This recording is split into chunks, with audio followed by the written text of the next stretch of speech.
Hello everyone, hope you are well. I often use movies as a form of therapeutic endeavor. I set aside a day to watch a movie by myself. Although I watch all types of movies, the films that focus on the depth of the story and plot and cinematography are the ones that help me grow as a person. Recently, I watched the movie Vaazhai. The reviews around the world for this movie focused on its emotional aspects. However, as a therapist, I was more intrigued by its symbolic representation of ideologies and the development of the human psyche. Two aspects of the movie stand out. First, the introduction of the film. Since the movie is based on a true story, it becomes more profound. The film begins with the main character, a child. He has a dream. In the dream, he's carrying bananas on his head and walks up to a river. He then throws the banana into the water and then jumps into the river. As the scene continues, there's a flash of a spiritual man drumming. This is a fantastic representation of how dreams have the ability to predict instances in our lives and tell a story in a symbolic manner, which, if interpreted, can help us navigate life in a profound way.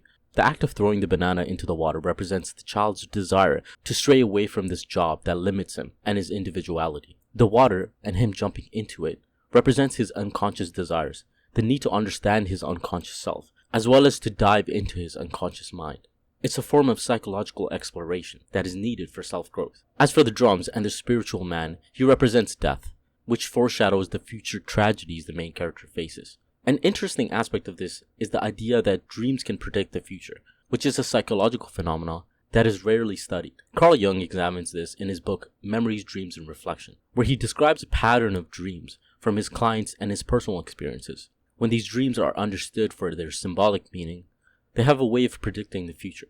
This aspect of the film was beautifully done, and it's something that you only understand if you interpret the dream for its psychological sense. The second well-written and symbolic aspect of the movie is the involvement of ideologies, specifically communist ideology. There's an initial scene with the mother's hand showing a hammer and sickle tattoo. The film introduces this symbol to represent the impending class differences and the fight for social equality.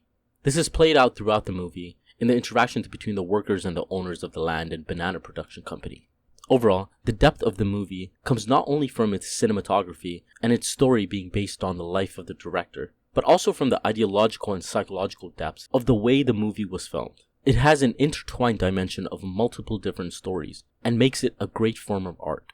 Unfortunately, not many people were in the theater besides myself and a few others, but perhaps these type of movies are meant for a select few. Thank you for watching, and as always, take care everyone.